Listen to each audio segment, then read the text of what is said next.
The sun barely peeked over the hills surrounding the valley of Elah. The battlefield was covered in a light mist, but the atmosphere between the armies was heavy. The army of Israel, camped on the slopes, was still, their soldiers apprehensive as they prepared for another day of confrontation with the Philistines. The muffled sound of shields being adjusted and sword sheath echoed in the air. Inside the royal tent, King Saul paced back and forth, visibly disturbed. His expression was somber, fear and doubt etched on his face. "Saul," whispering to himself in a grave voice, "what are we to do now? We've been here for 40 days, and no man dares face that giant. What kind of king am I if I can't protect my people?" His advisors exchanged glances, but no one dared to speak. They knew the situation was desperate. Goliath, the Philistine giant, had repeatedly challenged Israel, and there had been no response. Israel's silence was an echo of their collective fear. On the other side of the valley, among the Philistine ranks, Goliath began his morning routine. He was a mountain of a man, standing nearly 3 meters tall, clad in gleaming bronze armor that sounded like thunder as he moved. His eyes gleamed with arrogance, and a cruel smile danced on his lips. Goliath, speaking to his armor-bearer as he donned his armor, "Another day, another group of terrified Israelites. Will any of them have the courage today, or will they all continue to hide behind their hills?" Goliath's armor-bearer, a sturdy man but still tiny compared to the giant, laughed subserviently. "Armor-bearer, they fear you, Goliath, and rightly so. None of them could even dream of defeating you." Goliath, laughing with disdain, "They know I'm unbeatable, but it's fun to watch them try. Come, it's time to remind them." With a firm step, Goliath walked to the Philistine front line, lifting his heavy spear. His voice echoed across the valley like thunder. Goliath, shouting in fury, "Israelites, where is your champion? Send out a man to fight me. If he wins, we Philistines will be your servants. But if I win, and I will, you will become our slaves." His words echoed like a monstrous challenge, crossing the hills to Israel's ranks. Silence filled the Israeli camp. Fear was palpable. While fear spread through Israel's camp, miles away, in the quiet hills of Bethlehem, David, the young shepherd, was tending his father Jesse's flock.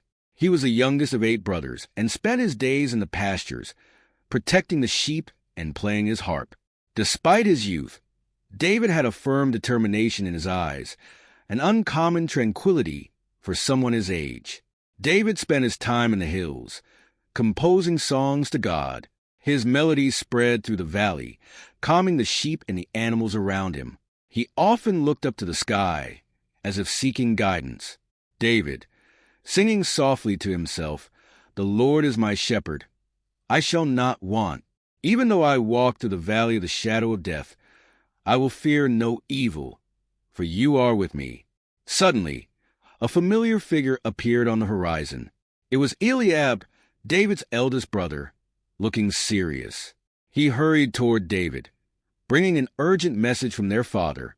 Eliab, irritated, as he approached David, "Our father wants you to go to Saul's camp. Take these loaves and cheeses to your brothers and bring back news of the battle."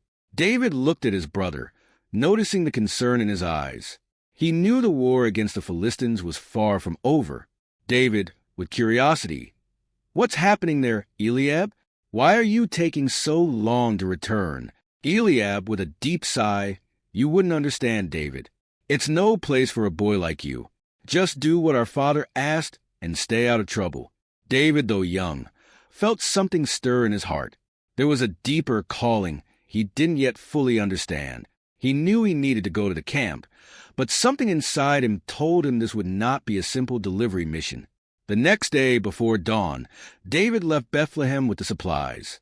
He walked through the hills and valleys, passing wounded soldiers returning from the front lines. Some had serious injuries. Others seemed more affected by terror than by cuts to their skin.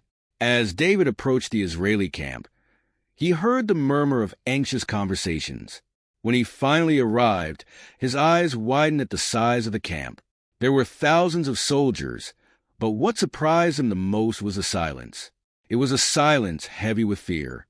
He walked through the ranks until he found his brothers, Eliab, Abinadab, and Shammah, who were among the soldiers.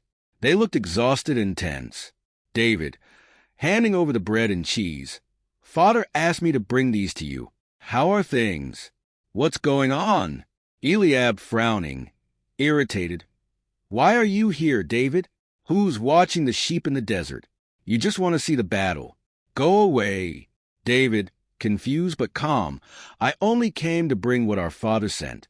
I don't understand why everyone is so afraid." Suddenly, a thunderous noise interrupted the conversation. It was Goliath's voice once again marching to the front line, issuing his daily challenge. "Goliath, where's your champion, Israel? Send someone to fight me.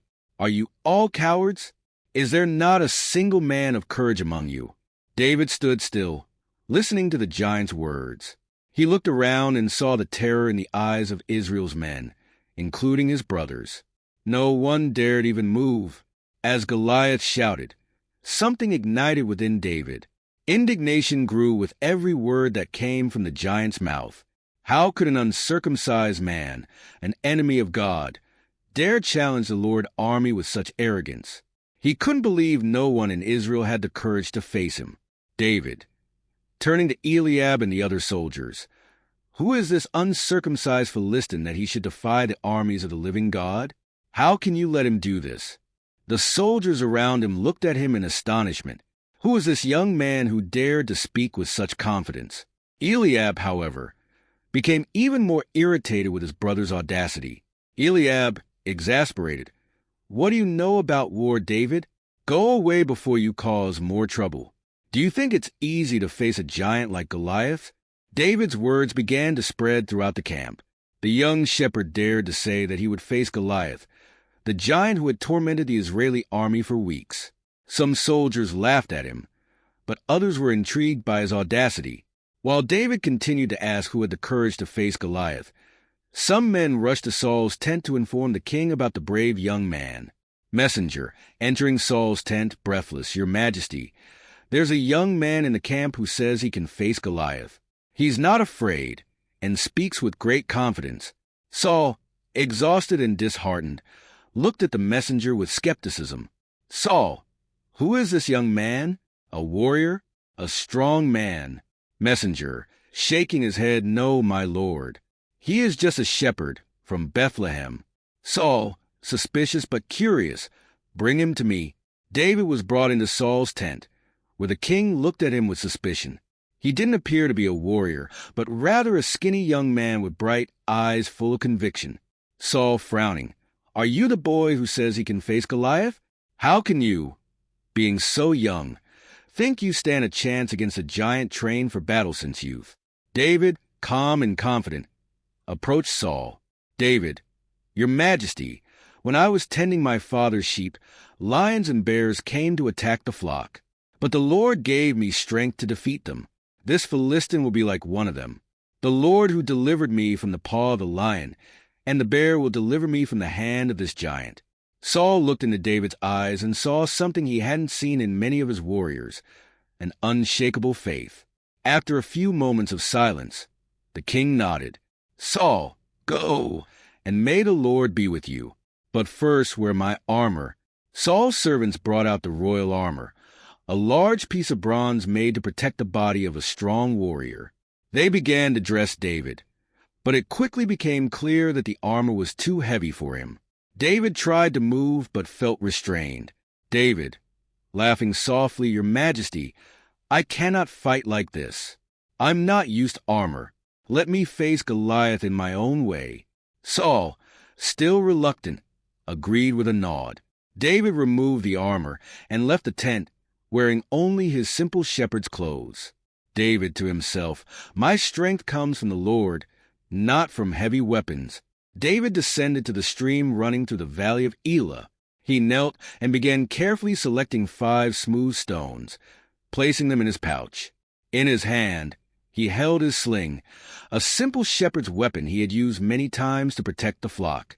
Meanwhile, the soldiers of Israel and the Philistines watched. On Israel's side, There was confusion and discouragement. How could that young man defeat Goliath? On the Philistine side, laughter and mockery began to spread. Goliath, expecting a worthy opponent, was visibly irritated when he saw David approaching. He was just a boy, without armor, armed only with a staff and a sling. The giant approached, laughing in disdain. Goliath, with contempt, "Am I a dog, that you come at me with sticks? Do you really think you can defeat me, boy?"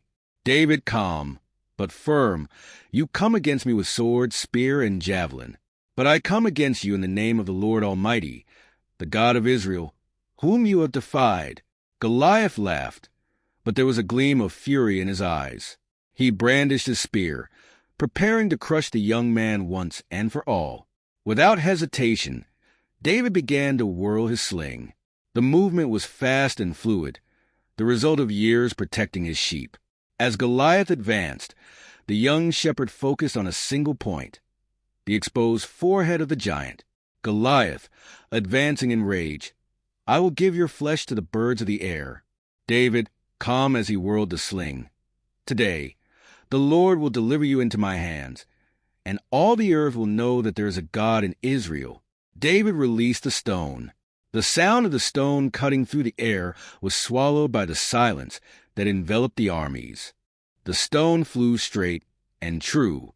It struck Goliath squarely on the forehead, sinking into his skull. The giant, surprised, staggered, trying to remain on his feet. For a moment, it seemed like he might resist, but then his knees buckled. Goliath fell face first to the ground with a thunderous crash. The valley of Elah was dead silent. Neither army could believe what had just happened. David ran to where Goliath had fallen. He grabbed the giant's enormous sword and, with a swift, precise blow, severed Goliath's head. Lifting the bloodied head as a trophy, he turned to the Philistine army. David, shouting with all his strength, "The Lord has given me the victory." The army of Israel, moments before paralyzed by fear, erupted in cheers. The soldiers rushed toward the Philistines, who, stunned by their champion's fall, began to flee in terror. Chaos overtook the Philistines. The confidence they had placed in Goliath evaporated instantly when they saw him defeated by a simple shepherd. They began to retreat, fleeing in panic. Philistine commander, shouting to his troops, "Retreat! Fall back to the camp." But it was too late. The Israelites, now with renewed vigor, pursued the Philistines across the hills, defeating them and capturing many. After the victory, David returned to the Israeli camp. He was greeted as a hero, soldiers shouting his name as he walked among them, still carrying Goliath's head. When he reached Saul's tent, the king looked at him with admiration and respect. Saul, looking at David with reverence, "Who are you, my son?" David, "I am David, son of Jesse of Bethlehem, my lord." Saul, astonished by the miraculous victory, smiled. "Saul, you have saved Israel today, David. May the Lord continue to be with you." As the days passed, David's fame spread throughout Israel. The people sang songs about him, praising his victory over Goliath. However, as his popularity grew, Saul's heart began to fill with jealousy and fear. Israeli soldiers, singing in the streets, "Saul has slain his thousands, but David his tens of thousands." These words echoed in Saul's ears, corroding his confidence and creating a growing distrust of David. David began to be invited to serve directly under Saul in the palace. He played the harp for the king, helping to soothe the dark and troubled moments that afflicted Saul. But the more Saul observed David, the more his insecurity grew. Saul, thinking to himself, "This young man, he is loved by everyone. What if he wants the throne? What if he turns against me?" Saul's jealousy became more intense by the day. One night, while David was playing the harp for Saul, the king, consumed by a wave of anger and paranoia, grabbed his spear and hurled it at David. David, quick on his feet, narrowly avoided the spear, which embedded itself in the wall beside him. Saul, shouting, "Cursed be you, David. I know what you're trying to do." David, shocked, fled the palace that very night. Despite Saul's anger, David found an unlikely ally in the king's son, Jonathan. Jonathan and David developed a deep friendship based on mutual respect and brotherly love. Jonathan to David, "My father is blinded by envy, but I know you are chosen by God. I will always be your friend, David." David was moved by Jonathan's words, knowing that this friendship would be a refuge in difficult times. Over time, David was forced to flee and live as a fugitive, constantly pursued by Saul's wrath. But his victory over Goliath marked the beginning of his rise. The people of Israel loved him, and despite the persecutions, David knew that God had a plan for him. Eventually, David would become the king of Israel, fulfilling the destiny that God had ordained for him. But that day, in the valley of Elah, David didn't just defeat a giant. He showed Israel and the world that true strength doesn't come from the sword or the spear, but from faith in God.